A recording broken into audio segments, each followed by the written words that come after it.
Hello. Hola. Bonjour. Привет. 你好.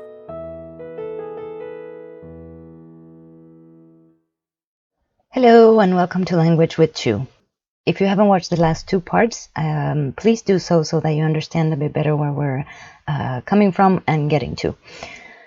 This part will be about the knowledge that is implicit, that all the stuff that we need to know in order to use language, and it's nothing short of a miracle, actually.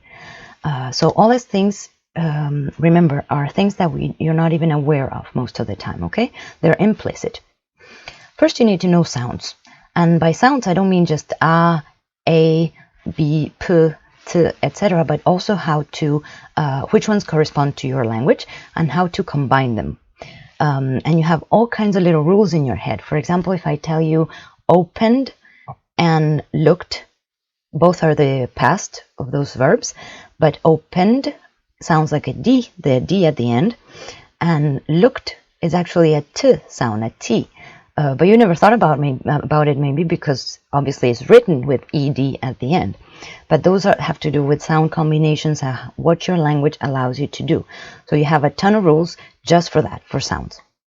Then you have a ton of rules of what I call encyclopedic meaning, because usually definitions in a dictionary are very simple, but they don't convey all the subtleties and all the meanings of a word. Say the word open.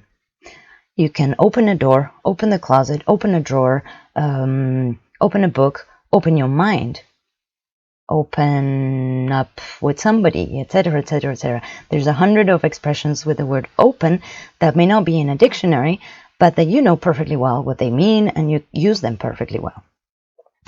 And in a variety, in a multiple range of scenarios too. Okay, then you have knowledge about the word structure.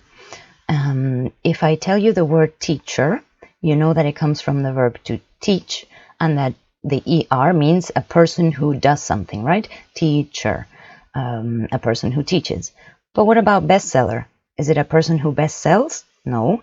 And what about villager? Is it a person who villages? No. So even though you saw certain patterns, like in teacher, carpenter, hairdresser, etc., you already have knowledge of exceptions, basically, and structures that are similar, but they don't mean the same. Then you have, based on word structure as well, you also have to expand into word order. In English, sentences go subject, verb, object. So if I tell you a famous one for linguists is dog bites man on a newspaper headline, for example, it wouldn't necessarily make the news, but what would make the news is man bites dog, because it's more unusual, and you know which one is the subject and which one the object, just from English's word order. In languages like Hungarian, for example, you don't have that at all. So you'd have to come up with you have to use other bits and bobs of the language to know who the subject is and who the object is. And then you also have idioms. If I tell you he kicked the bucket, either I'm talking about a janitor, say, who got really angry and kicked the bucket, but in most cases you know exactly what I mean, right? It means to die. Then there is the fact that you have to have these patterns, all these patterns in your heads, thousands of them, and the abstract rules that go with them, say the subject comes before the object, etc., etc. And with just a few elements, you form an infinite amount of sentences. It's very likely that the sentence that I just said was never invented before. Some sentences are repeated and are very common, but for the most part, we can produce an infinite amount of sentences with an infinite length even. And still be understood. And nobody really knows how we do that, but it's one of the nifty things about language, that with a few elements you can keep going on and on and on, just like I am now. Okay, then you have the sentence structure. Like I said on the previous video, if I tell you the woman standing next to you smiled, did you smile or did the woman smile? You know immediately that it's the woman, even though you is right next to smiled. You just know how the thing works, and you understand the concepts in your head, and you can follow a conversation without any trouble. Other examples are found often in newspapers. and they make for funny titles. I was looking for some earlier, and there's student, cook, and serve grandparents. There's two meanings there, and you got immediately what the right one could was, but the other one sounds kind of not too cool, right? There's another one. Drunk gets 9 years in violin case. Obviously, it's not the violin case; it's a legal case, right? Or Iraqi head seeks arms. Obviously, it's the arms as weapons, right? So all those little things make up for funny ambiguities and silly titles, but you know exactly how to use them immediately. You know how to recognize them. And then finally, there's contextualization cues, which is anything you need to know about, say, for example, pronouns. In many languages, you have different pronouns according to the age of the person, or even if I just tell you simply, you saw them, or he saw them, you know who he is and you know who they are, them.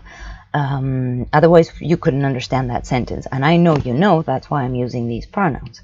So basically, if you combine all of this with the knowledge about your environment that you need, which is a lot, you need to read cues all the time, nonverbal communication, you need to know others, you need to know how others think, more or less, you need to know who you're talking to, you need to know everything about the world that you can know, from gravity to how to buy potatoes at a supermarket, anything that you know, it's weighs more than an entire encyclopedia in your head, and yet you just use it like as if it was nothing. You take language for granted most of the time. So I'll stop with this. If you ever think that you're too dumb, too old or whatever to learn any new language or any new skill really, just remember how much you know about language and how easily, with how much ease you use it without realizing. If you've managed to learn your mother tongue and anything else in life, you can tackle your next project, no problem. You're going to be able to, because anytime we acquire a complex skill such as language, we're picking from all kinds of areas, physical, mental, and social, to perform all kinds of functions, and we have a ton of abilities that we don't even remember we have, or acknowledge we have, or notice we have. So you're just a walking little Einstein. We all are when it comes to language. And yeah, to me it's like magical. It's amazing. The richness of language is unbelievable, and we often take it for granted, just like we do most of our other capacities, or even the parts of our how our body works as a whole. Thank you for watching, for leaving comments and questions and likes, and for subscribing, and see you soon for more on language.